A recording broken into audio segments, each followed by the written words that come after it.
Good afternoon, and welcome to today's Jewish Policy Center webinar.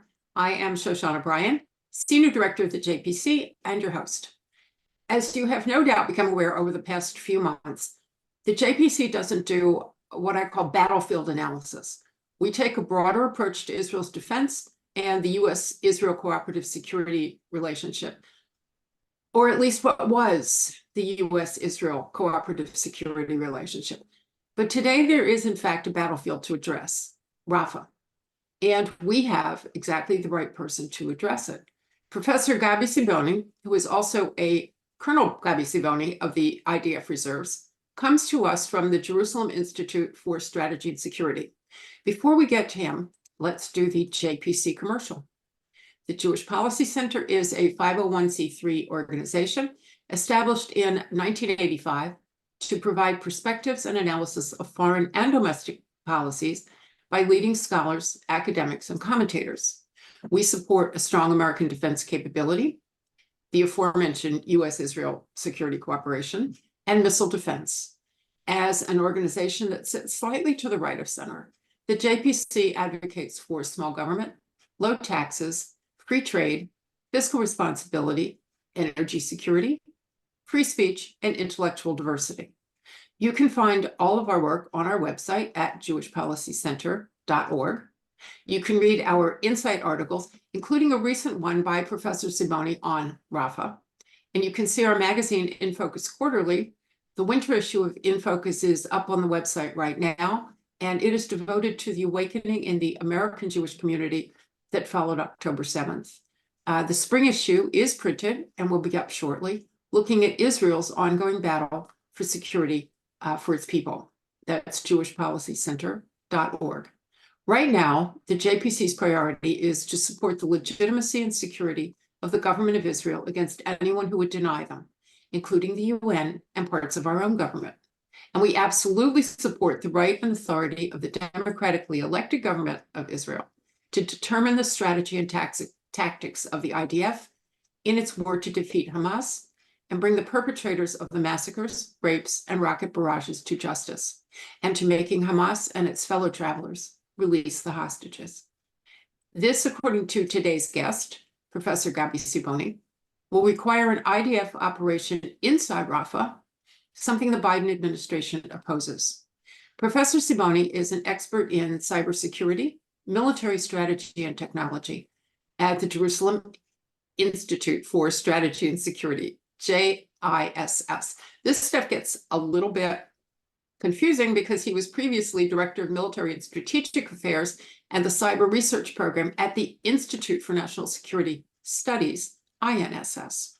He serves as a senior consultant to the IDF and other Israeli security organizations and the security industry. Among his responsibilities has been the development of strategic and operational warfare concepts for various domains, including integrated combat in complex and densely populated areas, sound familiar, cyber defense and cyber warfare, cognitive and influence warfare, and many other areas.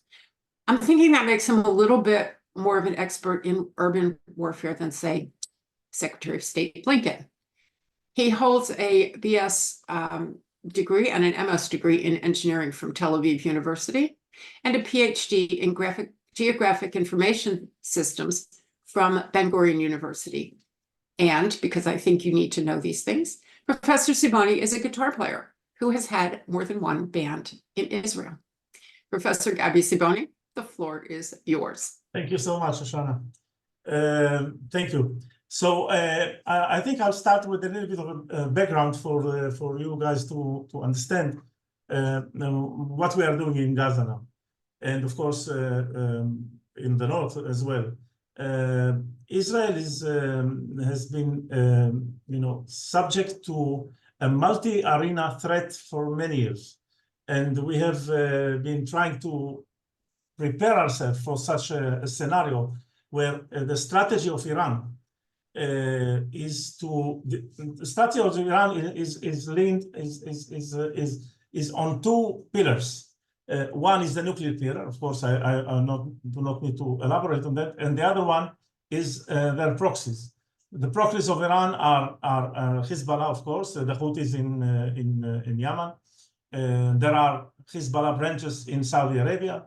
There are Hezbollah branches in Iraq, and there are also Shia, other non-Hezbollah branch chapters or proxies in Iraq and in Syria. And of course, they are trying very extensively to push for Israeli Arabs cells to be ready or to be operating, conducting terror inside Israel, and of course the Arabs of Judea and Samaria. And as we've seen, of course, Hamas and the Islamic Jihad. Although Hamas and Islamic Jihad are Sunni, but they managed to cooperate with them. Islamic Jihad is more controlled by Iran, but Hamas as well is controlled, somehow being supported and somehow controlled or coordinated by Iran. What happened on the 7th of October was that the big scenario of Iran, the big scenario, I've written an article a couple of years earlier with Brigadier General Yuval Bazak, who regrettably, I have to say, his son was killed on the 7th of October in Kisufim while fighting as a Golani soldier. And we wrote an article describing the Iranian strategy. And the strategy was that when Iran would probably reach some kind of nuclear capability or being a nuclear edge state, they would operate all their proxies in one synchronized attack. That was our vision, and that's what we believe is the Iranian vision. What happened is that Hamas has conducted their attack on the 7th without synchronized the operation plan with Iran and with Hezbollah.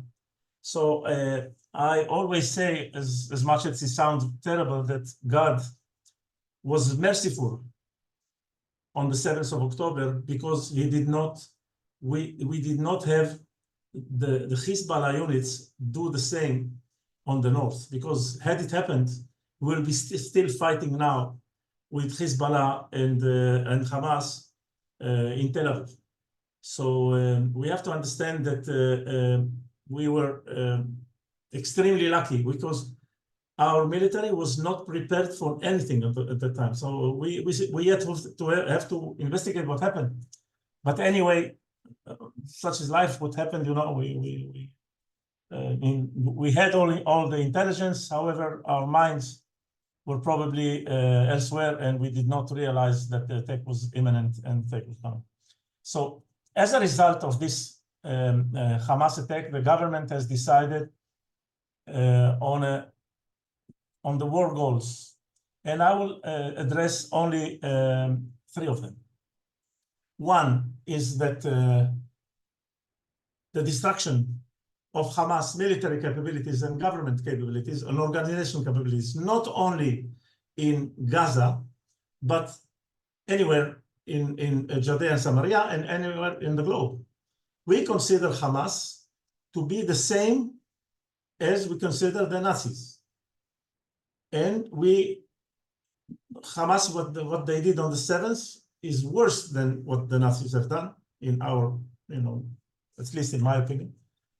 And because of that, we are on a long war. It will not end in Gaza. We are still fighting the same war in Judea and Samaria to destroy Hamas organization wherever we can find. And some people say, well, how can you destroy an idea, an ideology? And I respond to that the same way the Allies have destroyed the Nazi ideology. It takes time. You have to be determined, and you should be focused on what you need to do. And we will chase Hamas operatives wherever they are in the globe until the end of time. The same way we are chasing now Nazis that are maybe 100 years old. We're still chasing them to bring them to justice. So so this is first goal. The second goal is that of course we want to release our hostages. We have some 136, and we had also hostages before the 7th of October, and we have to release them. So this is another goal of the war. And the third one is that Gaza will no longer be a threat to Israel. So, and of course, there are derivatives to these goals. We need to, to bring back the settlements and the population back to the Gaza Strip area, and to let the villages flourish again and to be developed, and so on and so forth. So those are the main goals. To do that, Israel has decided on an operation to go into Gaza and to destroy physically. You cannot do it any other way. To destroy it physically, both by air bombardments and by ground operation. Our friends, and that has been published, so I'm not saying you any secrets, but our friends from the security establishment, the military establishment of the US, have tried to convince us not to do that, because they said that it will be impossible to go into this kind of densely populated area and to fight Hamas there. Lucky for us, we did not take their advice, and we entered Gaza. To do that, we had to, according to the IDF is conducting its operation according to the norms of the international law, the humanitarian international law, which means that we are trying to isolate population from combatants.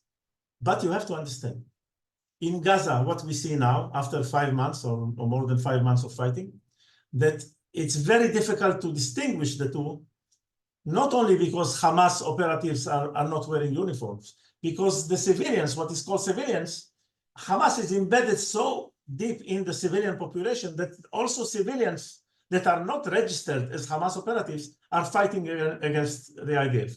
So this is very difficult. Anyway, Israel has started its operation by addressing the population to flee down to the south. And that's how we get to the point that they flee, the population have gone to the south until the north of Gaza. I think now there are some 200,000 maybe, civilian population that have left, but stayed in the north of Gaza, but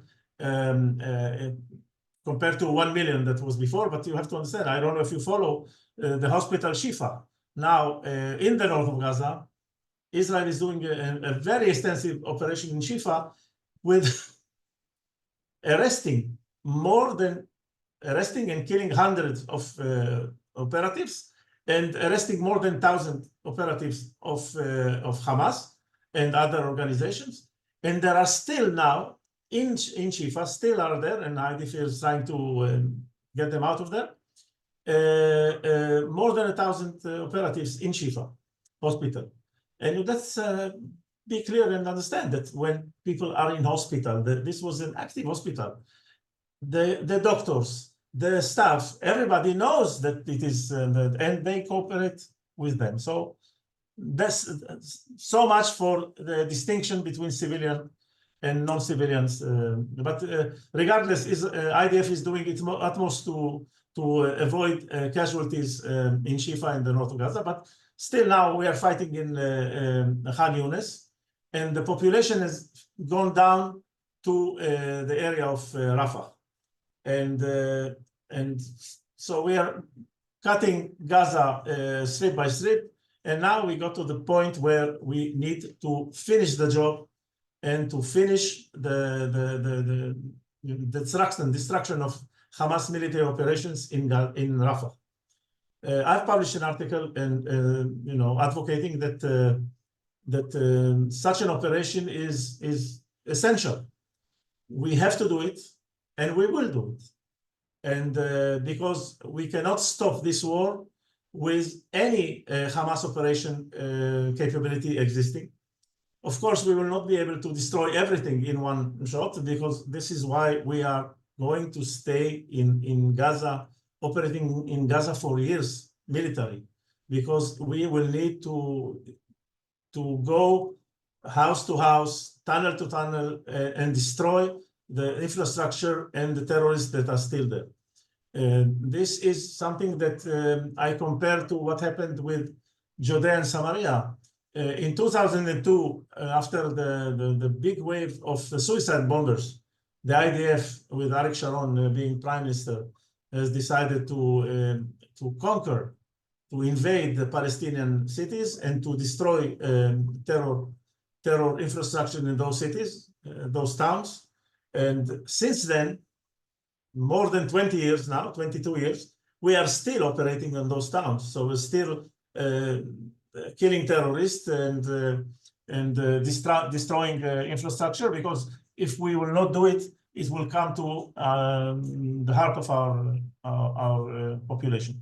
The same will apply to Gaza. We will need to be operating in Gaza for years to come. Sometimes people ask me, how many years? I say, okay, for the sake of argument, 100 years, 50 years, whatever, more than my lifespan. And we will have to do it. And to just, I'll have to tell you that I was interviewed a few months ago by a lady, and she said that her granddaughter is drafting into the army. She said, what will I tell her? She's going to be fighting. I said, please tell her that her grandchildren will be fighting. Okay, so this is where we live. This is the environment that we live. We have to go to Rafah.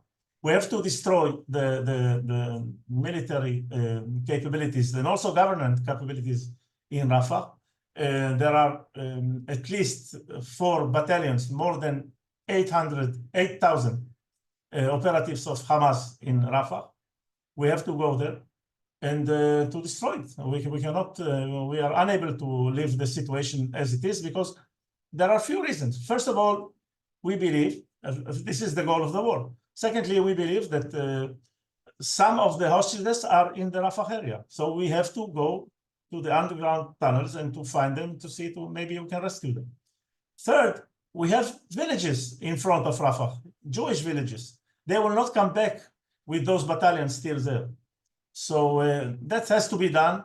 And the criticism about not going to Rafah comes from a completely non-professional criticism. So I try to understand why your Vice President Kamala Harris she was looking in maps. Well, I don't know what you can see in a map. How can, you know, being able to analyze a military map takes some many months of you know, training and education. She has done it, and she said, I was looking in the maps and there are no place they could go, the population. We will evacuate the population of Rafah. We will do it according to the international humanitarian law. And there, the Gaza Strip is big enough to host this evacuated population. And we will do it, and we will, piece by piece, destroy the Hamas battalions that are still in Gaza. That has to be done. And the criticism that is made on Israel by President Biden, by Kamala Harris, and by other, you know, Chuck Schumer, other Democrat officials or politicians in the US is not in its place, and they don't give us an alternative. How do you think we can accomplish those goals? The Americans have one goal. I'm sorry to say, okay, they want to win the elections, okay? First of all, they want to win the elections.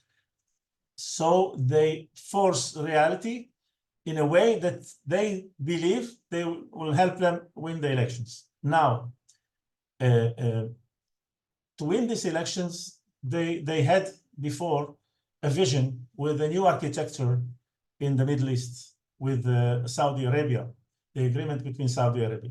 Sinwar and the head of Hamas in Gaza very cleverly launched his, and some of us believe that he launched it in an unsynchronized way with Iran, because he wanted to foil this process of normalization with Saudi Arabia, which I believe he succeeded. And but the American tried to take, you know, the genie back to the bottle, and you know, create some kind of package. They will say to Israel, okay, look, we'll put the Palestinian Authority, and they will address Hamas, and quickly we'll make something out of Saudi Arabia. This will not work for a few reasons, mainly because the Israeli publication sentiment is completely, and I think the Americans do not understand the Israeli sentiment, is the Israelis want the war goals to be achieved, and are willing to pay the toll for this war to be achieved, and we are paying this toll of war, and the young population, you know, this is something I don't know if you are aware, but this is fantastic. You will see the young generation of Israelis; they are completely devoted to the state of Israel. And the progressiveness is far away from them, like, I don't know, it's like in Hawaii from Israel. It's far away. And they are completely very devoted to the state of Israel. And you see that not only because they fight, but also the high-tech environment, all of them, all the young population, this generation is very focused, and we have some polls, some public polls that have been done and that are confirming what I've said. So and the sentiment will not allow the government.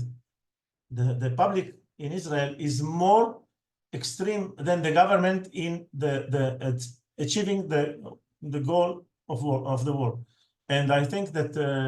This is misunderstood by American politics, and so they are trying to force, you know, the Palestinian Authority.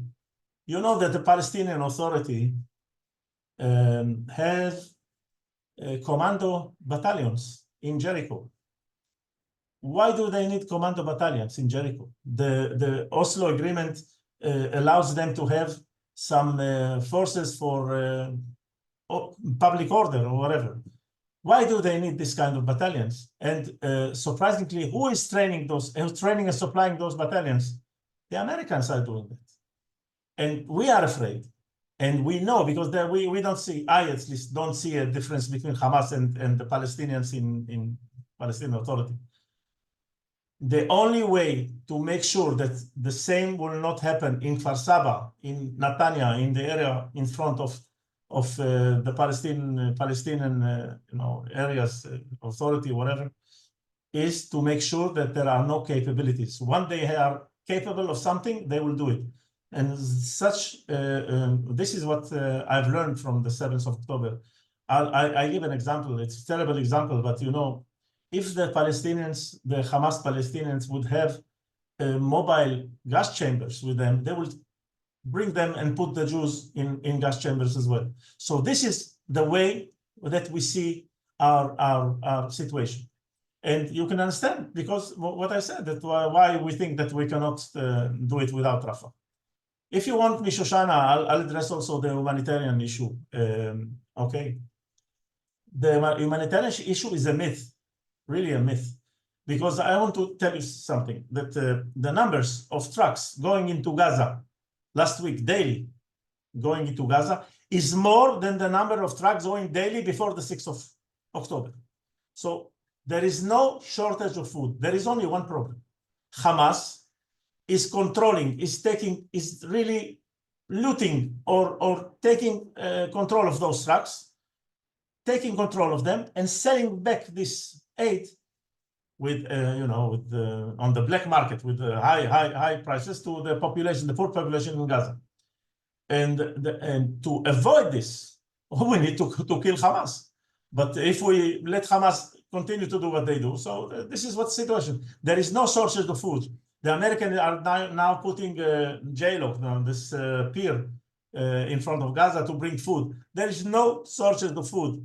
If you ask me, this is really a PR exercise that the American is doing.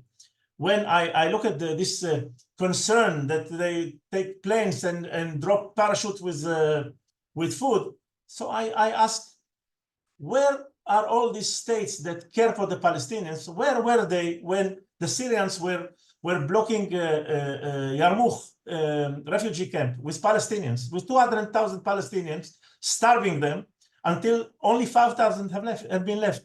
Where are those planes that deliver parachutes with the only my conclusion? And I have many other examples. So the international community really does not care for the Palestinians, because had they cared for them, they don't. They only want Israel to continue bleeding. They don't want Israel to win this war and to win decisively this war. And in the last article I wrote yesterday, hopefully it will be in English in a couple of days, about the veto of the Americans, the no veto of the Americans, it reminds me of Kissinger not allowing us to destroy the Third Army in the Yom Kippur War, to make sure that Israel is not winning, and keep Israel in depressing Israel and keeping them in the situation. This time, I think we will not allow it. The Israeli public will not allow it. I'm free for question if you want, or if you want me to continue, I can, end the I have a pile of questions here. So let's go to questions. And let me say to all of you who are writing in with questions, we're slightly flooded today, so I will try to get you some answers to some of these later. We're not going to get to everything. But you talked about winning this war, Gabi.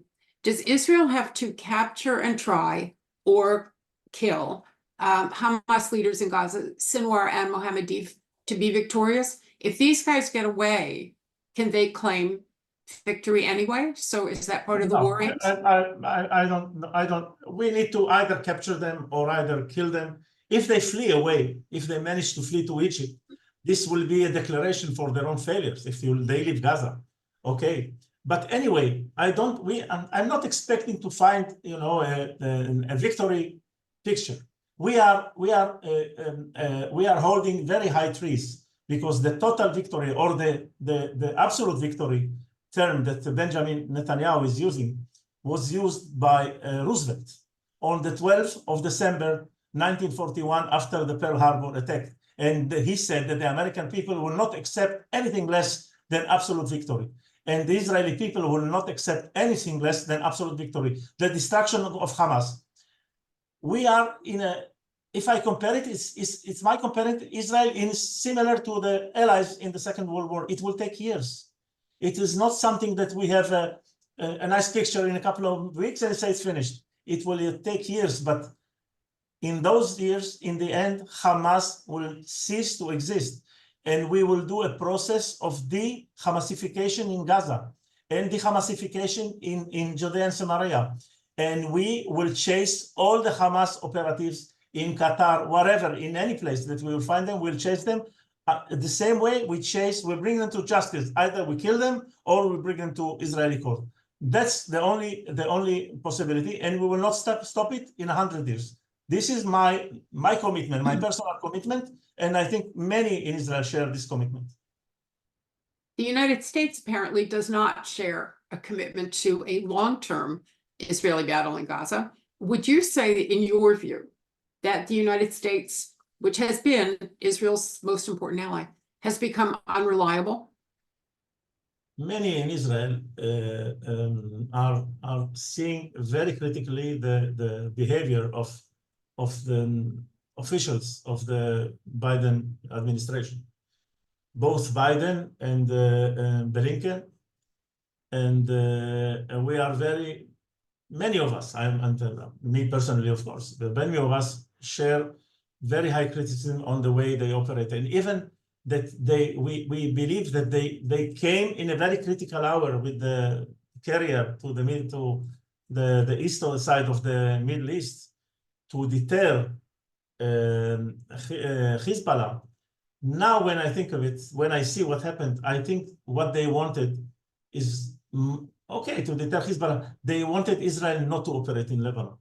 So they don't want to enlarge the war in a position where they will have to respond to Iran. You have to understand, Iranians, proxies, are attacking military troops, US military troops, and they don't do anything, Americans, really, nothing. So we see that in Israel, and we are we look at it in a very criticized way, and we are paying the price. I think Israel I'll tell you, I'm very, it's in 6 months we will know with the elections if Biden administration wins, then Israel has to be prepared to be alone, completely alone, and we have behind us more than 3,000 years of history, and we will manage even alone. So we'll pay the price and we'll manage. So I don't want to go down a negative road, but do you see a circumstance under which Israel might find itself forced to attack Iran if the United States doesn't take care of the head of the snake or the head of the octopus? Absolutely. I think that I'll tell you more than that. I think that in this administration, I wonder maybe even if Trump wins and his administration, they will not attack Iran. Israel, in the end, will have to attack the nuclear capabilities of Iran on its own. And we are prepared to do it, and we'll do our best to foil this project. We should not allow, and we would not allow Iranian nuclear capability. Look what they did on the 7th of October. They will do it to us with nuclears. No, so if we want to commit suicide, we should go to sleep, but we are not going to commit suicide. So a lot of Israel's arsenal is jointly produced with the United States or purchased from the United States. Is Israel's domestic military production sufficient to do what you need to do? No. We failed. Really, we have many problems with our military operation, with our security establishment. One of which is what you described. We are on a crisis with very critical ammunition supply.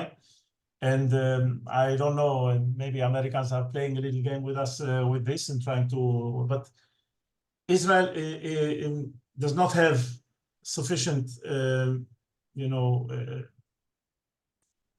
security sustainability. We are unable to be sustainable with our security. And we need to consider that and to make sure that we are. I remind the audience, that the United States was holding a big storage of ammunition in Israel. It was American, but under the assumption of when we will need it, we will get it. But what happened with the Ukraine war, it was all taken from here and moved to Ukraine, and we are stuck with nothing of this kind of ammunition. So we are trying to manage. But I'll tell the audience, that we are. I'm a Golani veteran. We will fight with sticks and stones, and we will win. So you mentioned Saudi Arabia and the Biden administration's plans for Israel and Saudi Arabia. Would you talk about not only the Saudis, but the Abraham Accords countries as well? What are they thinking? Are they thinking that you will survive this and the Abraham Accords will continue in some form, or are they starting to get nervous? I think that they are on the same side with us, looking at the behavior of the United States to one of its most important allies in the Middle East, Israel, how the United States is behaving to Israel. They are Saudi Arabia, Egypt, and the Abraham Accord states. They are, starving for. It is essential for them that we will win this war with the Brotherhood, the Muslim Brotherhood, and it will win this war with the proxies of Hamas. So they are watching our situation and looking at the way that Americans are behaving to us. And I'm sure that not only them, Taiwan is also looking, and South Korea is also looking how Americans are behaving to its allies. And I think that it will have very long-term dramatic consequences on the foreign relations of the US to its what is called allies, on its ability to project its American Pax, American era. America is losing its credibility, and I think those states that you mentioned are watching that and understanding that. And that's worrisome for them and for Israel. Absolutely. So somebody asks the question, this is Israel's longest sustained combat. The 67 war was short. The 73 war was relatively short. 56 in Sinai, real battle. Can the Israeli economy support? And we haven't talked yet about doing Lebanon and what happens if you open a second front. Can the Israeli economy and the Israeli people sustain this kind of war? First of all, Overt war for the long term? Yes, first of all, we have to understand that we have to sustain this kind of war, and we can sustain this kind of war. In the past, we were increasing our GDP in a dramatical way, and we lived like, you know, like in a very prosperous way. I think that we will have to reduce our quality of life to make sure that we have life. And this is, I think, we will manage this long-term and sustain long-term, long-year war. But even now, you know, we released many of the reservists, and the economy is moving ahead, and we will pay a cost. But I think we have to do it, and we will reduce our GDP back again. I think that if we go, we have less traveling, less for vacations in Europe or the US, it will not harm the you know, it's not dramatically affecting the population in Israel. The fact is that the young generation here, I've written an article of the extreme pessimism in Israel.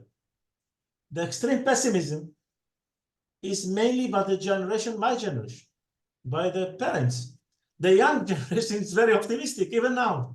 Israel is even now is considered to be I think now it's the number 2 in the happiness you know, criteria. Number five. Okay. But still, okay. That's a great point, because you might think, or one might think, that in the circumstances in which Israel finds itself, it would be less happy. But the things that make Israelis happy and other people happy are still there. So you've still got those things. And I'll tell you, the war, as contradictory as it sounds, is also part of our happiness, because we have a goal. We are fighting for a goal. Speaking of fighting, someone asked the question about Turkey. Turkey is a trading partner of Israel. Turkey is not an ally of Israel, but it is an ally of the United States. And it hosts Hamas periodically. Talk to us about Israel's relations with Turkey, especially the last couple of months. Turkey is really part of the various triangle. It's Qatar, Turkey, and the Muslim Brotherhood. Qatar is really playing with the US a brilliant game, supporting its academia, giving money, funneling money to the US, and bringing their Islamic revolution into the US. And the US is very happy. I've just seen that there was a document by the administration of a strategic ally with Qatar. Qatar is, for us, is a terror state.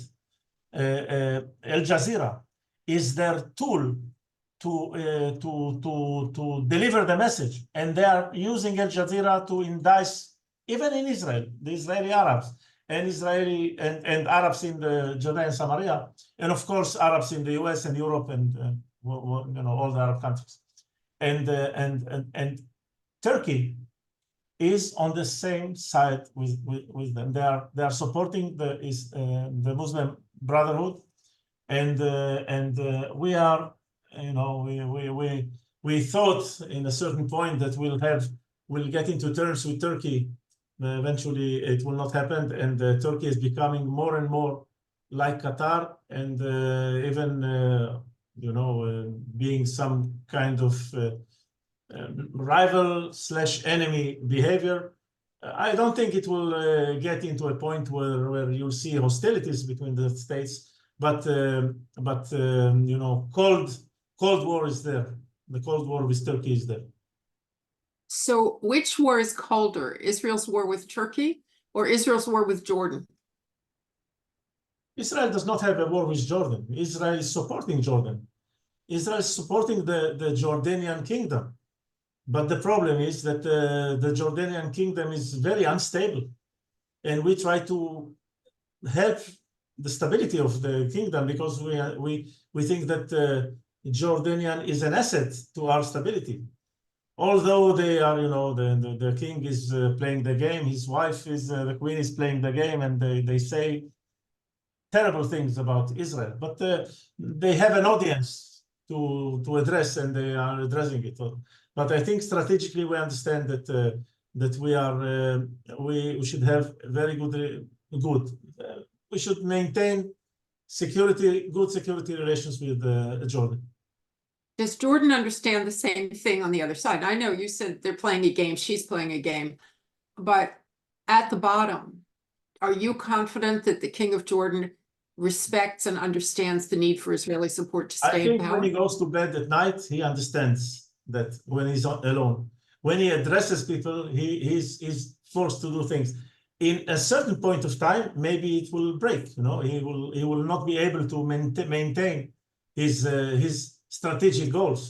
And in this point, you will see a chaos in Jordan. I remind the audience that during the 70s, September 70, Israel has helped because the Palestinians were threatening the stability of Hussein, the king, in Jordan. And Israel has threatened and also operated against the Palestinians in Jordan to help the stability of the kingdom. The same will apply here, but we cannot control everything. So in a certain point, maybe it will break, and the peace treaty will be completely broken. And this is a very, very chaotic scenario that we'll have to face. Some will say, okay, in this situation, the Palestinians will find their political desire in Jordan, maybe, but the consequences may be very, very hard for Israel. And also for the region, for Egypt as well. Because if Jordan falls with the peace treaty with Israel, Egypt will fall with the peace treaty of Israel. It's a domino. It's a domino. It's also a backwards forwards, that the face that some of these leaders put in public is not the face that Israel understands they have behind the scenes. So yes, King Abdullah may go to bed every night and say, thank you for the state of Israel. It helps me and protects me. And then he goes out the next day. So there's a question in there from somebody who is listening, who asks, how many countries do that? Does Israel find support or understanding from countries that in the UN, for example, or publicly denounce Israel, but yet behind the scenes work with Israel or want Israel to be stable? Or in fact, with African countries, you provide a lot of aid to African countries. First of all, this two-faced stuff? Yes, there are many steps. Look at Israel is even now is providing intelligence, is very assetful. I don't know the word in English, maybe, and it's very it provides a lot of assets to European countries, to the UK, to France, to Germany, to Italy, to Greece, in fighting terror, in saving their civilians. We have we failed on the 7th, but let's not be confused. We have a huge intelligence operation. Okay, we failed not because our intelligence did not work. We failed because our mind did not work. That's the problem. But we provide intelligence, acoustic intelligence, to those countries, and they want to because we are helping them to save their civilians. And we even the US has asked us to help them when they were in Afghanistan. So, and we did. You can see that they understand the asset that Israel is providing them, but on the other hand, they have their electorate in Europe. They killed the Jews, they brought all the Muslims. So now they have a lot of Muslims, and they have to address their Muslims, and such is life. Macron Cameron now is the foreign minister of the UK, and there are some states that are more supportful, and some states that play the game the same way that the king in Jordan played the game, and so that's what was. In the end, really, in the end, what happens in Rafah as well. You see Macron against Rafah. Nobody knows where is Rafah. Nobody knows how it looks. And they say, no, don't go in. Only for one reason. They want us to bleed endlessly. This is my understanding. They don't want us to win the war. They don't care for the Palestinians. Just make sure, because had they cared for the Palestinians, they would be moving into Syria, helping the Palestinians in Syria, in Libya, I don't know, in Egypt, whatever the Palestinians in Lebanon. No, they don't care for the Palestinians, nor do they care for the refugees of the world. They don't care. In Syria, there are, I think, 10 million refugees in tents. I think you hear someone is dropping any parachutes with food in Syria. Nothing. So this is my conclusion. That's what they don't want us to win this war, and they want us to bleed. This is the way they like us, the Jews. Be bleeding and be nice and bleed, and don't win anyone. So Syrian refugees, there are 11 million Syrian refugees. Okay. And if you want to know, more than 500,000 Syrians died in the war, but you don't know how many, because the UN stopped counting them after 500,000. So if you want to compare the outrage of the world for Syrians and the outrage of the world for Palestinians, there's your marker. Wow. And the other thing that drives me crazy is that in Sudan, there is famine. There is a real famine in Sudan, and people are dying every day in Sudan. A lot of them. The UN itself says, and they don't care. They don't care. The UN says there are 9 million Sudanese in serious risk of famine. Okay, and okay. But maybe this is an opportunity, please, if you allow me. You know, I will not have this opportunity with you again, but if you allow me, I will address the issue of civilian casualties in Gaza. Please. It is a myth. This is a myth. I've heard Biden said 30,000. He's relying on the reports of Hamas. I don't know why. He has his own sources, but he prefers to present Hamas figures. And I will tell you, I published an article in the end of January, and I will publish another one in a few days to recalculating the situation of civilian casualties in Gaza. What we have seen in Gaza until now, I will not go into details. If you want, you can find the article and read that Israel is destroying Hamas while it is saving lives of civilians in the most dramatical way. The civilian casualties of Palestinians in Gaza is one operative to 1.3 casualties of civilian casualties. That was my calculation in the end of January. And this is dramatically low from all the wars in the last 120 years in urban areas, or all wars. And the US in Raqqa, we are talking about 1 to 9, and we are in the dramatical low ratio. But still, we are blamed that we are killing and doing genocide, of course, and killing more. And this is not only me. John Spencer from West Point published an article yesterday, I think, addressing the same issue. The Washington Institute have published something addressing the same issue. There are some Americans who still have dignity that are publishing the same figures, but if you see the public, they wouldn't want to hear. You are killing civilians, and that's it. So the IDF has really set the gold standard for urban warfare, and I don't believe any military will be able to compare this in future wars or past wars. That's probably true.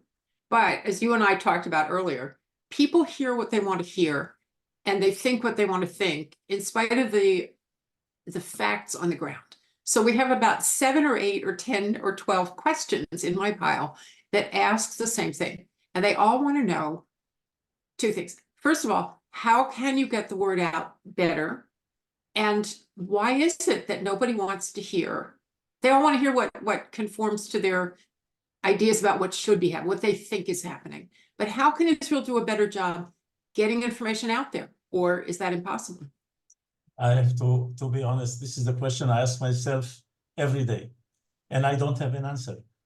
The immediate answer is that we are 10 million Jews and there are half a billion Arabs.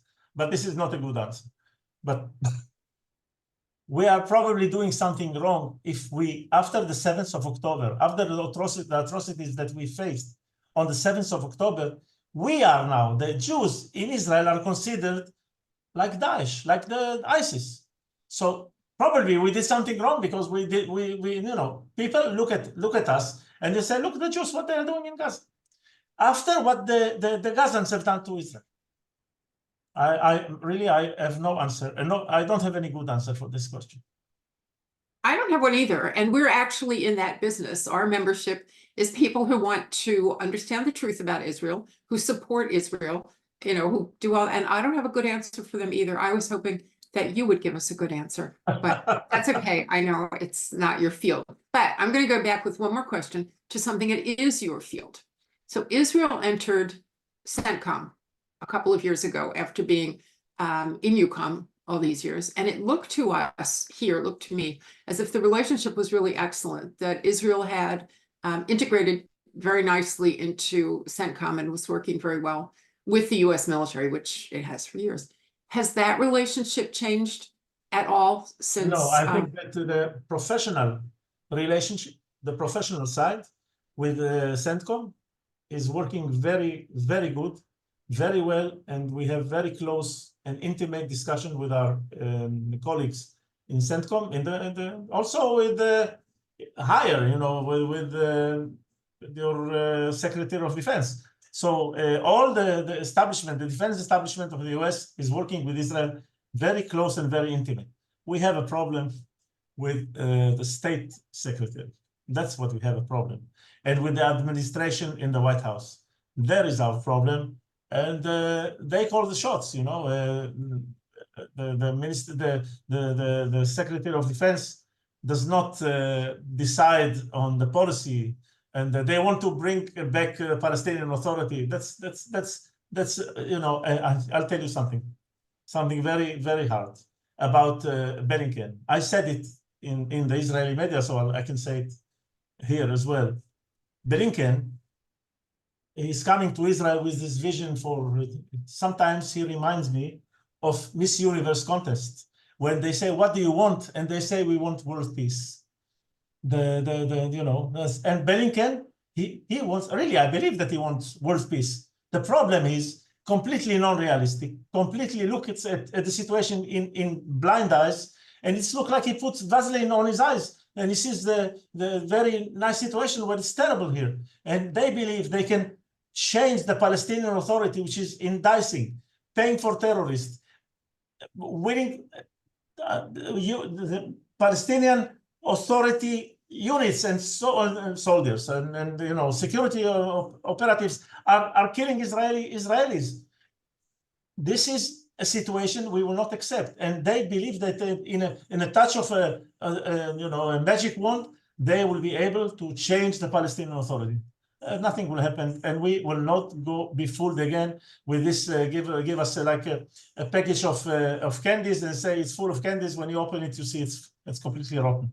We will not fall for this again. And Blinken, we have to survive until the new administration. If, as I mentioned, if the same administration will win, we are facing a very, very dark future with our foreign, and we'll have to manage on our own. That's what I see. So we're coming to the end of the program, and your last comment was a very negative and depressing one, and I can't leave on a negative comment. So I'll give you my positive one if you want. That's it. I'm gonna the last question. Give us something positive to go with. I think I said it. The Jewish people. Again, the Jewish people. We have a history of more than 3,000 years. we should look at things with perspective. I'm very optimistic because, you know, if we had managed to foil this attack, we will be like blinds, exposed to a second attack. Something we need to understand from this, the dispute with the Arabs, with the Palestinians, is not about land, is not about anything. It is about the existence of the Jewish people in any border. They do not accept it. But we have a history of more than 3,000 years, and we will have a future of more than 3,000 years. And I'm completely optimistic. We've seen, you know, as we say, we've passed Pharaoh. So we'll manage this Sinwar in the rest of the game. I don't see any problem with it. I'm very optimistic. That is a good note to go out on. So, Gabi Siboni, I want to thank you for giving us perspective. We all are flooded with information. We're bad news reports, good news reports, newspapers, people who don't like us, people who don't like Israel. We need perspective. And I think that's what you gave us today. And I appreciate it. I know I'm going to look at things a little bit differently starting this afternoon. So thank you on behalf of the Jewish Policy Center. Thank you on behalf of myself. And I hope we'll see you again. I'm at your disposal. Whatever you want me, I'll be there. Thank you. Thank you.